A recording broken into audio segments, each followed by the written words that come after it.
기독교 이전의 질서라면 피라미드 최상단은 나머지 모두를, 피라미드 2층은 나머지 모두를, 그런 식으로 자기보다 밑에 있는 사람을 계속해서 내리갈굼하고 조롱하고 멸시하고 지배하고 착취하는 것이 당연한 세상의 법칙이었는데, 예수는 그 모든 질서를 전복시키고는 이렇게 말합니다. 제가 이해하기로 기독교의 성경이 말하고자 하는 바는 사람 위에 사람 없고 사람 밑에 사람 없다는 겁니다. 다만 그 사람이 맡고 있는 역할로서 직위의 차이가 있고 위계의 차이는 있을 수 있겠지만, 왕족이라고 성스러운 인간인 게 아니고 거지라고 해서 짐승 취급받는 게 마땅한 게 아닌 모든 인간은 다 같이 신의 형상이니까요. 그런데 제 생각에 한국에 퍼져있는 짭퉁 기독교는 예수가 성취한 역피라미드의 질서, 높아질수록 섬기는 자가 돼야 하는 질서를 거부하고 나는 높은 사람이니까 이렇게 해도 돼, 이런 사람들이 좋아할 수 있도록 가공된 가짜입니다. 제가 안티크리스천 상태로 살았던 몇 년 동안 눈에 들어온 것은 사이비 교주들을 받들어주는 신도들과 대형교회 담임 목사들을 받들어주는 교인들의 모습이, 그리고 그들이 사랑하고 섬기겠다면서 군림하는 모습이 전혀 다를 바 없는 똑같은 양상이었다는 겁니다. 신천지에 테라포밍 당한 교회들인지 아닌지 이제 구분하는 게 의미 없어진 게, 하는 짓이 똑같으면 달고 있는 이름표는 중요하지 않습니다.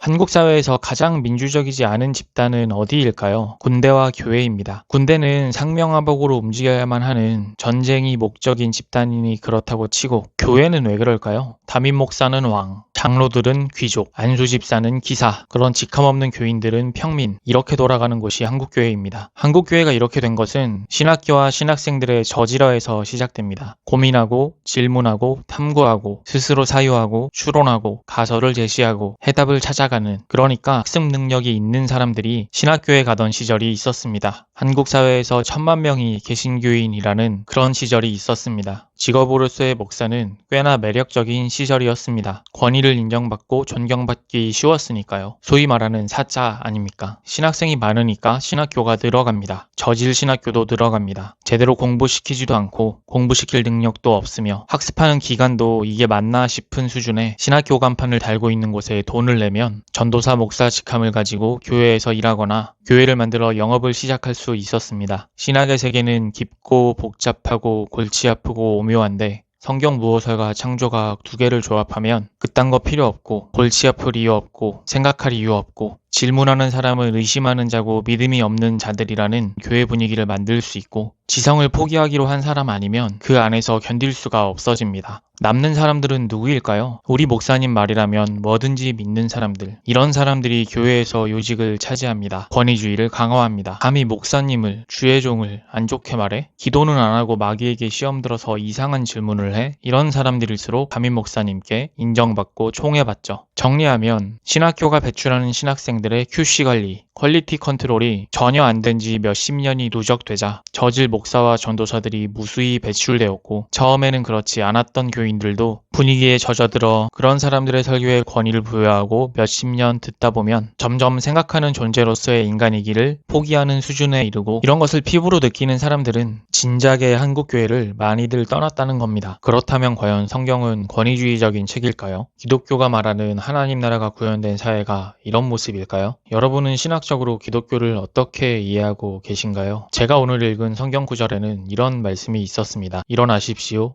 나도 역시 사람입니다. 사도행전 10장에서 고넬료가 자신을 향해 엎드려 절하자 베드로가 그를 일으켜 세우며 한 말입니다. EBS 강의 중에 주원준의 구약의 사람들이라는 게 있어요. 1강 제목이 아담과 하와인데요. 고대 근동의 다른 창조 신화와 비교해 볼 때 성경의 이야기는 특이하다. 아래서 깨어난 박혁거세는 양반인 편이고, 그쪽 동네 서랍보면 신의 형상들이 온갖 크리처, 판타지에 나타날 법한, 그러니까 인간 이상의 존재 같은 신들의 형상에 대한 이야기가 있는데, 성경은 그렇지 않고 신의 형상대로 사람을 만들었다고 하면서 사람과 신의 관계에 대한 이야기로 이어져 간다는 그런 내용이었습니다. 강의를 듣고 생각해보니 참 특이한 이야기다 싶더라고요. 보통의 창조서라는 그렇게 시작돼서 현재의 통치 집단이 신의 후손들이다. 그러니 다른 인간은 모두 여기 마땅히 복종해야 한다. 왕권 신수설의 패턴으로 이어지는데, 아담과 하와도 그렇고 창세기에서 그 뒤에 이어지는 아브라함과 이삭과 야곱의 이야기도 보면 그냥 한 명의 사람들 이야기입니다. 요셉과 모세가 등장하면서 좀 높은 자리 가나 싶다가 히브리 민족이 이집트에서 노예가 된 풍경의 출애굽기로 이어집니다. 최근에는 CBS 잘잘법 채널에서 김학철 교수님의 지혜서 강의를 들었는데 강의 듣다가 너무 좋아서 이 책은 읽어봐야겠다 싶어서 책을 읽다가 이런 설명들을 만났습니다. 고대 근동에서 신의 형상은 통치자를 의미한다. 창세기는 통치자, 그러니까 왕만 아니라 모든 인간이 하나님의 형상이라고 선언한다. 고대 세계에서 신전은 신의 집, 신상은 신이 여기 있다는 상징물, 신전의 제사는 인간이 신에게 차려주는 밥, 그러니까 곡물 같은 건데 모든 인간이 신의 형상이라면 인간이 머무는 모든 곳이 신전이며 인간이 밥을 먹는 행위는 제사와 같다는 뜻으로 당시 세계의 평균치에 비추어 보면 엄청나게 충격적인 발상이라는 거죠. 가만 생각해보면 고대의 설화와 신화들 대부분이 인간이 제사를 제대로 안 바친다고 해서 신이 진노하는, 그래서 그걸 달래기 위해 제물을 준비하는 종류의 내용인데 창세기의 신은 에덴의 동산을 일구고 사람을 살게 하며 먹을거리를 줍니다. 인간이 신에게 거처를 마련하고 먹을거리를 바치는 게 아니라 신이 인간에게 거처를 마련해주고 먹거리를 베푼다는 거죠. 이 지점에서 예수를 생각해 봅니다. 빌립보서 2장에 이런 내용이 있죠. 가장 높은 존재인 신이 군림하는 게 아니라 나를 받들어 모셔라고 하는 게 아니라 자신을 희생해서 섬깁니다. 기독교 이전의 질서라면 피라미드 최상단은 나머지 모두를, 피라미드 2층은 나머지 모두를, 그런 식으로 자기보다 밑에 있는 사람을 계속해서 내리갈굼하고 조롱하고 멸시하고 지배하고 착취하는 것이 당연한 세상의 법칙이었는데 예수는 그 모든 질서를 전복시키고는 이렇게 말합니다. 너네도 그렇게 하라고. 너희 중 크고자 하는 자는 섬기는 자가 되어야 할 것이라고. 예를 들어서 말이죠. 회사에서 대표가 자기가 마실 물은 자기가 떠먹고 자기가 마실 커피는 자기가 사다 먹는다고 해보자고요. 심지어 신입사원들이 들어와서 같이 밥 먹으러 가면 숟가락 놔주고 물 따라주고 이런 걸 대표가 섬기는 자세로 한다고 생각을 해보자고요. 그 밑에 있는 임원이고 뭐고 거들먹거리면서 이런 건 당연히 막내가 해야지 이럴 수 있겠습니까? 이런 질서의 변화를 가져온 게 예수고 여기에는 권위주의가 자리할 곳이 없습니다. 권력이 클수록 섬기는 자가 되어야 하기 때문이죠. 제가 이해하기로 기독교의 성경이 말하고자 하는 바는 사람 위에 사람 없고 사람 밑에 사람 없다는 겁니다. 다만 그 사람이 맡고 있는 역할로서 직위의 차이가 있고 위계의 차이는 있을 수 있겠지만 왕족이라고 성스러운 인간인 게 아니고 거지라고 해서 짐승 취급받는 게 마땅한 게 아닌 모든 인간은 다 같이 신의 형상이니까요. 그런데 제 생각에 한국에 퍼져 있는 짭퉁 기독교는 예수가 성취한 역피라미드의 질서, 높아질수록 섬기는 자가 돼야 하는 질서를 거부하고 나는 높은 사람이니까 이렇게 해도 돼. 이런 사람들이 좋아할 수 있도록 가공된 가짜입니다. 제가 안티크리스천 상태로 살았던 몇 년 동안 눈에 들어온 것은 사이비 교주들을 받들어주는 신도들과 대형교회 담임 목사들을 받들어주는 교인들의 모습이, 그리고 그들이 사랑하고 섬기겠다면서 군림하는 모습이 전혀 다를 바 없는 똑같은 양상이었다는 겁니다. 종교교육의 정신이 목사나 농부나 똑같은 성직이라는 건데 목회자는 주의 종이라 신령한 사람이라서 무속신앙에서 무당 욕하면 저주받는다는 식으로 교인들 협박하는 설교가 횡행하고 그것에 벌벌 떠는 사람들을 보면 자기보다 피라미드에서 한 칸이라도 낮으면 착취하는 것이 마땅한 권리였던 질서에 위협이 되었던 예수를 십자가에 매달도록 거짓말로 음해하고 가짜 증인들을 만들어 위증시킨 대제사장 집단이 떠오릅니다. 그런 사람들이니까 권위주의 시대의 독재자들을 칭송할 수 있는 거고 광주 5.18 희생자들 앞에서 찬송가를 부르지요. 신천지에 테라포밍 당한 교회들인지 아닌지 이제 구분하는 게 의미 없어진 게 하는 짓이 똑같으면 달고 있는 이름표는 중요하지 않습니다. 질문하지 않는 것이 믿음이고 그냥 시키는 대로 교회 봉사 많이 하고 헌금 많이 되면 좋은 교인이 되는 교회, 담임 목사 이하 피라미드 구조로 섬긴다고 하면서 군림하면서 이것이 하나님의 질서라고 말하는 그런 곳이라면 글쎄요, 그곳이 과연 교회일까요? 거기서 가르치는 내용들이 과연 기독교의 가르침일까요? 예수의 삶과 정신에 부합하는 것일까요? 창세기에 있는 창조설화와 예수가 보여주고 가르친 삶, 베드로가 교회의 수장이랍시고 거들먹거린 게 아니라 고넬료를 향해 일어나십시오. 나도 역시 사람입니다. 하는 모습이 없는 기독교가 과연 기독교일까요? 저는 아니라고 생각합니다.